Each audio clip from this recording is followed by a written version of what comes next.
శ్రీ సత్యసాయి జిల్లాలో కియా కార్ల ఇంజన్ల చోరీపై దర్యాప్తు ముమ్మరంగా సాగుతోంది. కీలక అనుమానితుడిని పోలీసులు అదుపులోకి తీసుకున్నారు. చోరీ వ్యవహారంలో అతన్ని విచారణ చేస్తున్నారు. అలాగే ప్లాంటులో పనిచేసి మానేసిన వారి వివరాలను పోలీసులు సేకరిస్తున్నారు. కియా కార్ల ఇంజన్ల చోరీపై దర్యాప్తు ముమ్మరంగా సాగుతోంది. దర్యాప్తుకు సంబంధించి మోర్ అప్డేట్స్ మా ప్రతినిధి శ్రీనివాస్ లైవ్ ద్వారా అందించేందుకు సిద్ధంగా ఉన్నారు. Srinivas, over to you. Bhogi పెనుగొండలోని కియా పరిశ్రమలో ఇంజన్ల చోరీకి సంబంధించిన దర్యాప్తు ముమ్మరంగా జరుగుతుందని చెప్పవచ్చు.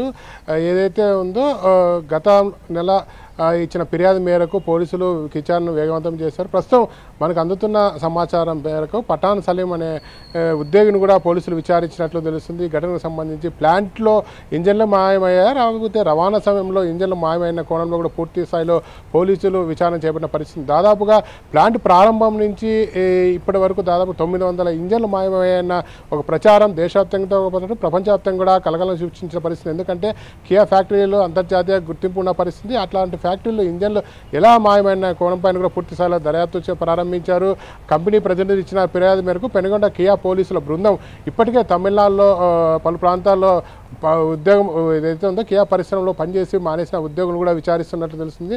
మనకు అందుతున్న సమాచారం ప్రకారము దాదాపుగా మొత్తం గత 5 ఏళ్ల నుండి ఈ ఇంజన్లు మాయమవుతున్నాయని, అయితే దీనికి సంబంధించి ఆడిటింగ్ ఉందా లేదా, ఉద్యోగులు ఎవరు సహకరిస్తున్నారు, బయట వారు ఎవరైనా సహకరిస్తున్న కోణపైన కూడా పోలీసులు పూర్తి స్థాయిలో దర్యాప్తు చేస్తున్న పరిస్థితి. ప్రస్తుతం చెన్నైలో సిట్టు పోలీసుల బృందం అక్కడ ఎవరైతే పని మానేశారో, విధులు నిర్వహించి మానేశారో వారందరినీ కూడా విచారిస్తున్నట్లు తెలుస్తుంది. మరోవైపు ఈ ఘటనకు సంబంధించి ఎప్పటికప్పుడు నివేదికను కూడా ప్రభుత్వానికి పంపుతున్నట్లు కింది స్థాయి పోలీసులు అయితే చెప్తున్న పరిస్థితి. ఇదేమప్పటికీ ఇంటర్నల్ ఆడిటింగ్ సరిగా లేకపోవడం, మీడియా లోపాలు, భద్రతా లోపాల వల్ల ఇంజన్లు పెద్ద మొత్తంలో బయటికి పోయన్న ఒక ఆరోపణలు ప్రధానంగా వినపడుతున్న నేపథ్యంలో ఇటు కంపెనీకి సంబంధించిన ఉద్యోగులతో పాటు బయట పనిచేస్తున్న కాంట్రాక్ట్ పద్ధతిలో పనిచేస్తున్న ఉద్యోగులు కూడా పోలీసులు విచారిస్తున్నారు. ఈ కేసు సంబంధించి దర్యాప్తు వేగవంతంగా కొనసాగుతుందని చెప్తున్నప్పటికీ దాదాపుగా ఒక కొలికి తెచ్చే అవకాశం ఉందని చెప్తున్నారు. ఎందుకంటే అంతర్జాతీయ కంపెనీ కావడంతో ప్రతి అంశాన్ని క్షుణ్ణంగా పరిశీలించాలి, ప్రతి అంశాన్ని ప్రభుత్వానికి నివేదిక పంపాలి.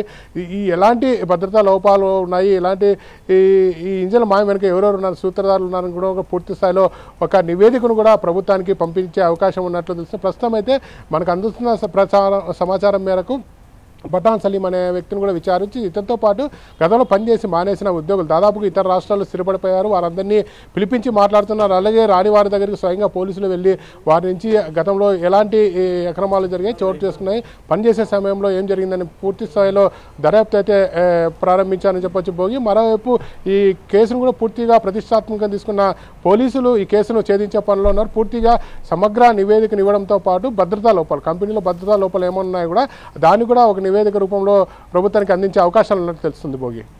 Thank you Srinivas.